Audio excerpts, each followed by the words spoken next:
Hola, ¿qué tal? Muchas gracias por la invitación. Y bien, como ya me presentaron, el día de hoy yo voy a tratar de explicarles si estas moléculas denominadas péptidos antimicrobianos pueden funcionar como una nueva alternativa terapéutica. Y me voy a enfocar en dos principales acciones terapéuticas de estas moléculas.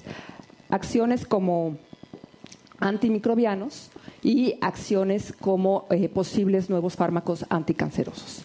Pero comencemos hablando de estas moléculas y de qué tipo de moléculas se trata.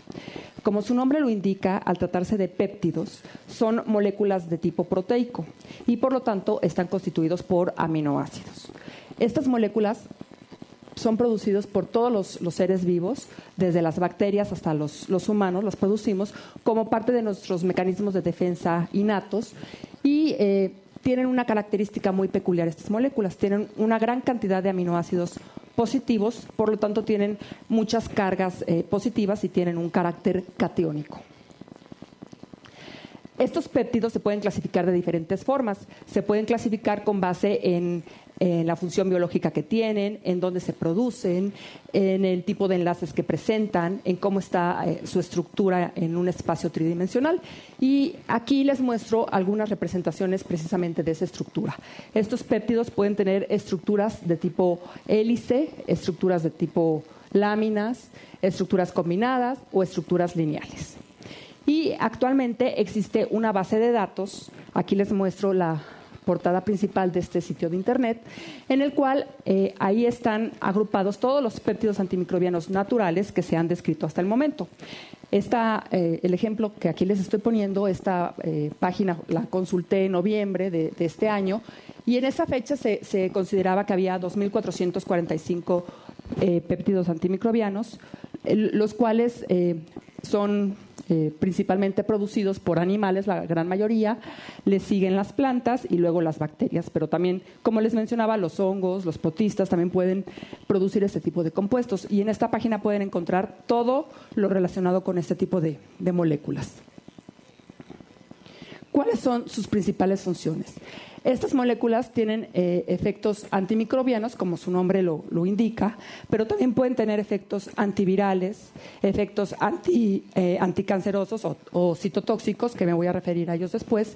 También pueden matar protozoarios y también pueden tener otras funciones reguladoras del sistema inmune, que también les voy a explicar un poco más adelante. ¿Cómo funcionan estos péptidos? ¿Cómo pueden llevar a cabo sus efectos para inactivar a diversos microorganismos?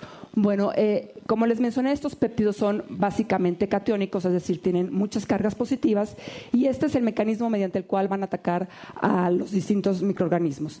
La mayoría de las membranas de los seres vivos están compuestos por lípidos negativos y por lo tanto por interacciones electrostáticas, recordarán lo negativo atrae a lo positivo, pues de esta manera pueden los péptidos atraerse hacia las membranas de los microorganismos y de esta forma llevar a cabo sus efectos. Sus principales efectos son lisar las membranas de los microorganismos y de esta manera las células se mueren. Hay distintas formas por las que los pueden lisar, pero básicamente todas consisten en hacerle hoyos a la membrana de diversas formas.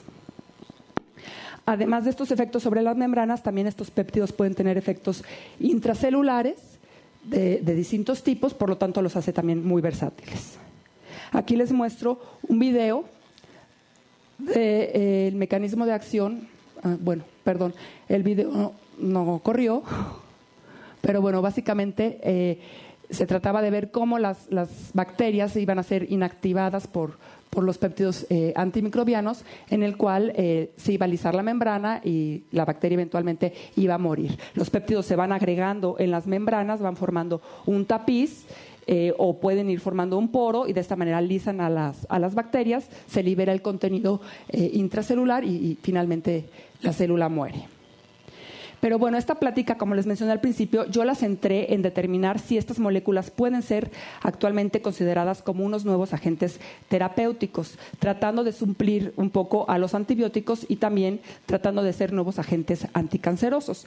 En esta parte de la plática me voy a centrar un poco en explicarles cómo pueden llevar a cabo esos efectos como nuevos antibióticos y tratarles de convencer o no de si es posible una terapia con este tipo de compuestos.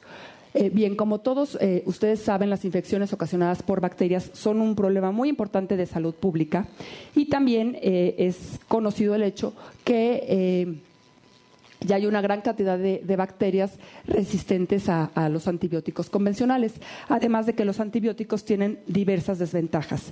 Una de ellas es el daño ecológico que ocasionan, otro es la destrucción de la microflora benéfica de todos los organismos, y también un grave problema que tenemos en la actualidad es el surgimiento de nuevas cepas bacterianas multifármaco resistentes, es decir, cepas de organismos que ya no son resistentes nada más a un antibiótico, sino que son resistentes a muchos, y por lo tanto es muy difícil su control.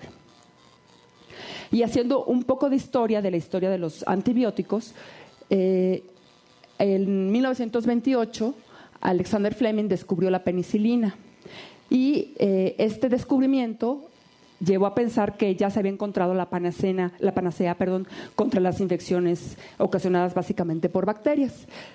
La penicilina comenzó a producirse de manera en serie en 1941, y es curioso el dato que desde antes de que comenzara a aplicarse de manera generalizada en la población, ya comenzaron a aparecer cepas de bacterias resistentes a este antibiótico, y ya por ahí de los años 50 se comenzó a considerar que la resistencia a los antibióticos era un problema ya muy serio de salud, porque cada vez se vuelve más difícil contrarrestar las infecciones. Y esto no es nada más el caso para la penicilina. Para cualquier antibiótico que sea lanzado al mercado y con el cual se trate a la población, y aquí como población no nada más nos referimos a los humanos, también la población de animales. En el caso de la medicina veterinaria también ha habido ahí un uso inadecuado de los antibióticos que ha ocasionado que se generen bacterias resistentes a los mismos, y en esta línea del tiempo pueden ver que en cuanto se lanza un antibiótico al mercado, a los pocos años comienzan a aparecer cepas resistentes al mismo. Esto ha llegado a tal grado que en la actualidad ya tenemos muchos problemas de infecciones de bacterias, como les mencionaba, multifármaco resistentes, y también al problema de que cada vez son menos los antibióticos que pueden producirse, ¿no? Cada vez va en disminución el surgimiento de nuevos antibióticos para tratar las infecciones bacterianas. Y en promedio se considera que una vez que surge un antibiótico, aproximadamente en un año comienzan a aparecer cepas de bacterias resistentes. Bueno, ya les presenté un panorama muy negro de los antibióticos. Ahora los voy a tratar de convencer de si los péptidos antimicrobianos pueden ser una alternativa para contrarrestar todos estos efectos negativos de los antibióticos convencionales.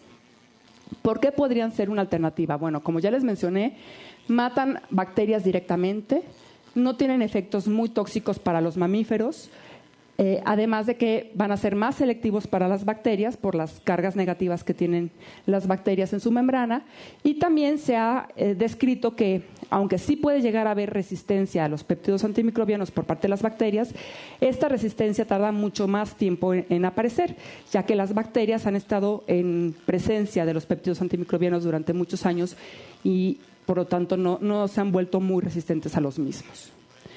Bueno, pues esta idea de aplicar este tipo de moléculas de manera comercial para tratar las infecciones ya se ha tratado de desarrollar. Sin embargo, hasta el momento no hay ningún fármaco aprobado por la FDA para tratar infecciones mediante el uso de péptidos antimicrobianos. Se han tratado de utilizar péptidos de vaca, de rana o de cerdo para contrarrestar infecciones, y una cuestión muy importante, todo esto se ha tratado de aplicar básicamente de manera tópica, es decir, en forma de pomadas o de emulsiones, para tratar de aplicar a este tipo de compuestos.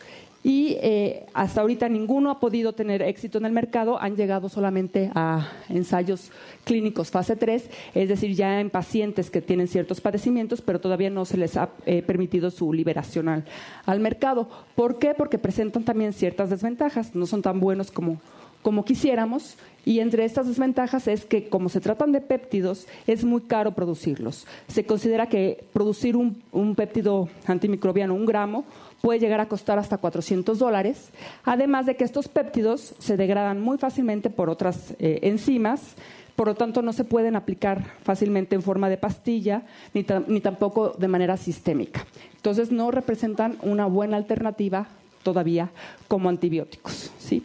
Bueno, pero ¿qué hay de los efectos como anticancerosos? Que era la segunda parte de la plática, y los otros tipos de efectos que yo quiero ver, si es posible que estos péptidos puedan tener como nuevos fármacos. Bueno, como ustedes saben, el cáncer se basa básicamente en la proliferación descontrolada de células, y esta es una de las principales causas de muerte a nivel mundial. Se estima que, bueno, las estadísticas que están para el año 2012-2013, que hubo aproximadamente 8 millones de muertes en ese año, pero estos datos tienden a ir incrementándose. Y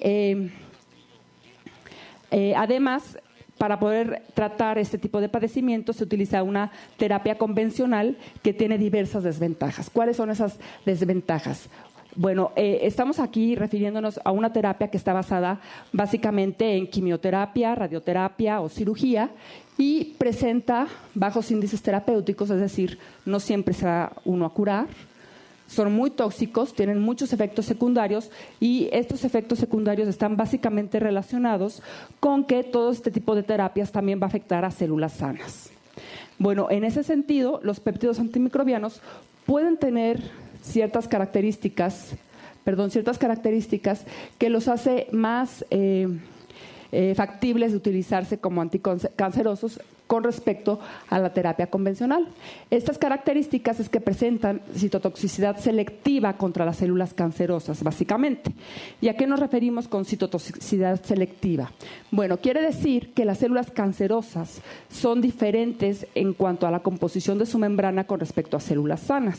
Al principio de esta plática yo les estaba mencionando que los mecanismos de acción de estos péptidos se basan en interacciones electrostáticas, es decir, estos péptidos son catiónicos y van a ser atraídos por cargas negativas de las membranas. Bueno, pues resulta que las células cancerosas tienen muchas cargas negativas, a diferencia de células que están sanas, las cuales tienen básicamente, son básicamente neutras. Entonces, por lo tanto, estas cargas negativas de las células cancerosas son un posible blanco de acción de este tipo de compuestos.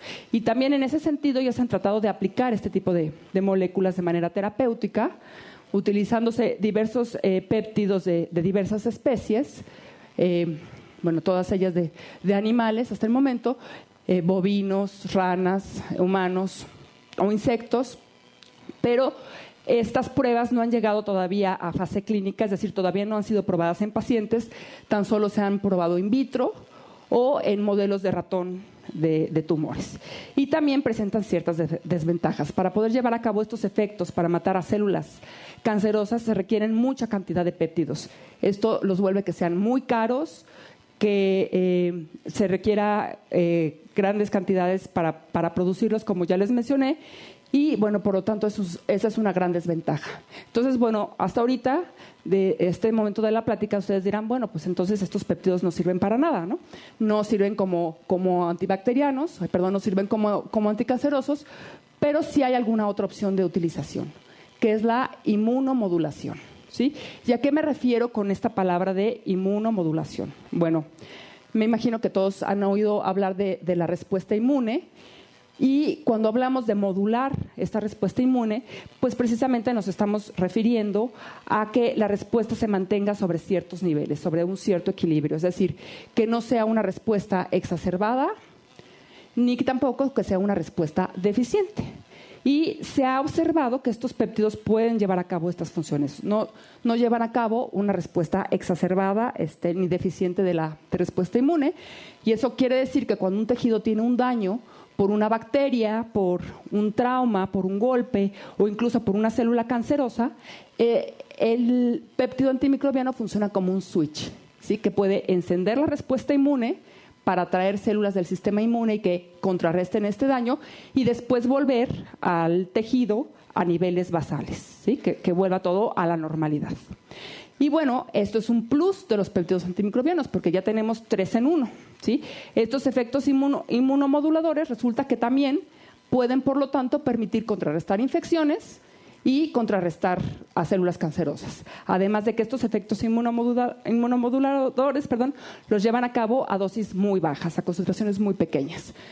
Esto disminuye los costos de producción de los péptidos y además, al ejercer efectos rápidos, no se van a degradar tan fácil como en el otro tipo de terapias.